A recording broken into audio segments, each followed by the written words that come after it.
ആമേൻ ആമേൻ. യേശുവിൻ്റെ ഏറ്റവും പ്രിയമുള്ള കുഞ്ഞെ, ലൂക്കായുടെ സുവിശേഷം 10-ാം അധ്യായം 33-ാം വാക്യം. എന്നാൽ ഒരു സമരിയാക്കാരൻ യാത്രാമധ്യേ അവൻ കിടന്ന സ്ഥലത്ത് ചെന്ന് അവനെ കണ്ടു. മനസ്സലിഞ്ഞ് അടുത്ത് ചെന്ന് എണ്ണയും വീഞ്ഞും ഒഴിച്ച് അവൻ്റെ മുറിവുകൾ കഴുകി. യാത്രാമധ്യേ നമുക്കൊരുപാട് തിരക്കുകളുണ്ടെന്നേ. നമ്മുടെ തിരക്കുകൾ എപ്പോൾ തീരാനാ? രാവിലെ എഴുന്നേറ്റിട്ട് രാത്രിയാകുമ്പോൾ നമ്മൾ അത്ഭുതപ്പെടും, എന്ത് പെട്ടെന്ന് ദിവസം പോയത്. ഒരുപാട് യാത്രകളുടെ മധ്യയാണ് നാം, ഒരുപാട് തിരക്കുകളുടെ ഇടയിലാണ് നാം.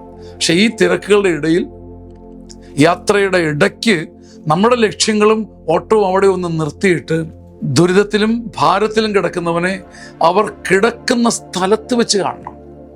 Where they are laying down. അവരെവിടെ കിടക്കുന്നു, അവരെവിടം വരെ അവരുടെ കിടപ്പ് എവിടെയാണെന്ന് അറിഞ്ഞ് അടുത്ത് ചെല്ലുന്നതിലാണ്. സുവിശേഷം മുഴുവൻ നിൽക്കുന്നത് ഇവിടെയാണ്. നിന്റെ സഹോദരൻ എവിടെ കിടക്കുന്നു? അവൻ കൈയും കാലും ഇട്ടടിച്ചിട്ട് എങ്ങും എത്തുന്നില്ല. അവൻ എവിടെ കിടക്കുന്നു എന്ന തിരിച്ചറിവ് പോലും സുവിശേഷമാണ്. ആ ജ്ഞാനം പോലും സുവിശേഷമാണ്. ബാക്കിയാണ് അടുത്ത് ചെല്ലുന്നതൊക്കെ പിന്നീടാ. മൂന്നാമത്തെ കാര്യമാണ് എണ്ണയും വീഞ്ഞും ഒഴിക്കുന്നത്. നമ്മുടെ സഹോദരങ്ങൾ എവിടെ കിടക്കുന്നു എന്ന് ഇടയ്ക്കെങ്കിലും ഒന്നറിയാം. കൈയും കാലും അടിച്ചിട്ട് എങ്ങും എത്താത്ത മനുഷ്യരുടെ കിടപ്പും നിലവിളിയും ഒന്ന് അറിയാൻ, ഒന്ന് അടുത്ത് ചെല്ലാൻ, പിന്നെയല്ലേ മനസ്സലിയുന്നതും കൊടുക്കുന്നതും. അത് മൂന്നാമത്തെ കാര്യമാണ്.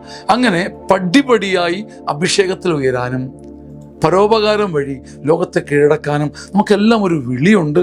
അത് മുടക്കുമ്പം നമ്മുടെ യാത്രയും മുടങ്ങും. ആമേൻ ആമേൻ ആമേൻ.